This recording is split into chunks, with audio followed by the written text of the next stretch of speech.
যদি আপোনাৰ এখন দুচকীয়া বা চাৰিচকীয়া বাহন আছে তেতিয়াহ'লে নিশ্চয় আপোনাৰ ওচৰত এনেকুৱা এখন কাৰ্ড আছে যিখনৰ নাম হৈছে চাৰ্টিফিকেট অফ ৰেজিষ্ট্ৰেশ্যন আৰু আজিৰ এই ভিডিঅ'ত মই আপোনাক দেখুৱাই দিম আপুনি কেনেকৈ এই কাৰ্ডখন আপোনাৰ ৱালেটে আপডেট কৰিব পাৰিব কেনেকৈ লিংক কৰিব পাৰিব আপোনাৰ মোবাইল নাম্বাৰটো এই কাৰ্ডখনৰ লগত সম্পূৰ্ণ প্ৰচেছটো আপুনি বিনামূলীয়াকৈ কৰিব পাৰিব আৰু আজিৰ এই ভিডিঅ'ত মই আপোনাক ষ্টেপ বাই ষ্টেপ দেখুৱাই দিম আপুনি ভিডিঅ' শেষলৈকে চাই থাকিব তেন্তে ফ্ৰেণ্ডছ আহক আমি ভিডিঅ'টো আৰম্ভ কৰোঁ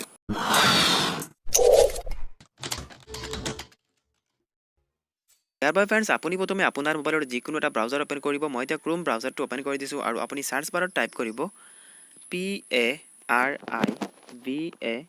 PARIVAHAN পৰিবহন আৰু আপুনি সাৰ্চ কৰি দিব সাৰ্চ কৰি দিয়াৰ পিছত একেবাৰে ওপৰত যিটো লিংক আহিছে চাওক পৰিবহন সেৱা আপুনি এই লিংকটোত ক্লিক কৰিব এই লিংকটোত ক্লিক কৰি দিয়াৰ লগে লগে পৰিবহন সেৱাৰ অফিচিয়েল ৱেবছাইটটো ওপেন হৈ যাব আপুনি প্ৰথমে পেজটো ডেস্কটপ সাইড কৰিব লাগিব ইয়াৰ বাবে ফ্ৰেণ্ডছ আপুনি প্ৰথমে তিনটা ডটত ক্লিক কৰি দিব ক্ৰোম ব্ৰাউজাৰৰ আৰু অলপ স্ক্ৰল ডাউন কৰি আপুনি ডেস্কটপ সাইডত আপুনি টিক মাৰ্ক লগাই দিয়াৰ লগে লগে চাওক পেজটো ডেস্কটপ মোডত ওপেন হৈ গৈছে এতিয়া ফ্ৰেণ্ডছ আপুনি অলপ স্ক্ৰল ডাউন কৰিব আৰু ইয়াত চাওক দুটা অপশন দিয়া আছে ভেহিকল ৰেজিষ্ট্ৰেশ্যন ৰিলেটেড সাৰ্ভিস আপুনি প্ৰথম যেটো অপশন দিয়া আছে ইয়াত আপুনি ক্লিক কৰিব ইয়াত ক্লিক কৰি দিয়াৰ পিছত আৰু অলপ স্ক্ৰল ডাউন কৰিব ইয়াত চাওক ফ্ৰেণ্ডছ দুটা অপশন দিয়া আছে আপুনি তলটোত ক্লিক কৰিব আদাৰ ষ্টেটত আপুনি আদাৰ ষ্টেটত ক্লিক কৰিব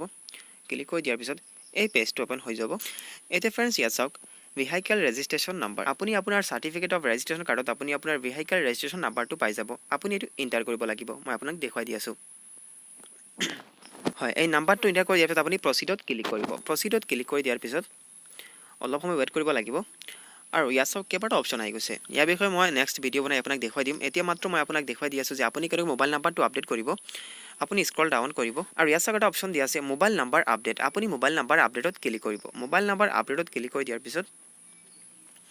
ইয়াত আপুনি আপোনাৰ ভেহিকলৰ ৰেজিষ্ট্ৰেশ্যন নাম্বাৰটো দেখিবলৈ পাব আৰু ফ্ৰেণ্ডছ ইয়াত চাওক দুটা বক্স খালি দিয়া আছে প্ৰথমটোত আপুনি এন্টাৰ কৰিব লাগিব কেচিজ নাম্বাৰ দুই নম্বৰটোত এন্টাৰ কৰিব লাগিব ইঞ্জিন নাম্বাৰ আপুনি আপোনাৰ এই কাৰ্ডখনত ইয়াত চাওক দিয়া আছে কেচিজ নাম্বাৰ আৰু ইয়াত দিয়া আছে চাওক ইঞ্জিন নাম্বাৰ আপুনি এই দুটা চাই সেম টু সেম আপুনি দুটা বক্সত এন্টাৰ কৰিব আৰু আপুনি শো ডিটেইলছত ক্লিক কৰিব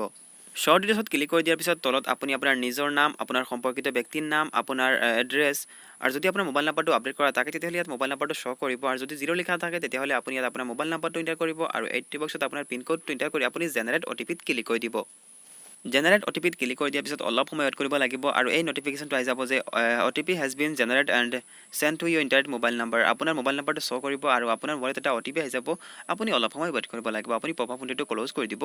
আৰু আপোনাৰ মোবাইলত যেটো OTP আহিব আপুনি OTPটো সেম টু সেম এন্টাৰ কৰিব আৰু আপুনি সেভ ডিটেইলছত ক্লিক কৰি দিব সেভ ডিটেইলছত ক্লিক কৰি দিয়াৰ লগে লগে এনেকৈ নটিফিকেশন আহি যাব যে mobile number has been updated successfully তো ফ্ৰেণ্ডছ এনেকৈ আপুনি আপোনাৰ RC লগত মোবাইল নাম্বাৰটো আপডেট কৰিব পাৰিব বা লিংক কৰিব পাৰিব তো ফ্ৰেণ্ডছ ভিডিঅ' চাবলৈ আপোনাক বহুত বহুত ধন্যবাদ কালি আকৌ লগ পোৱাৰ আশাৰে যিমতে সামৰণি মাৰিলোঁ থেংক ইউ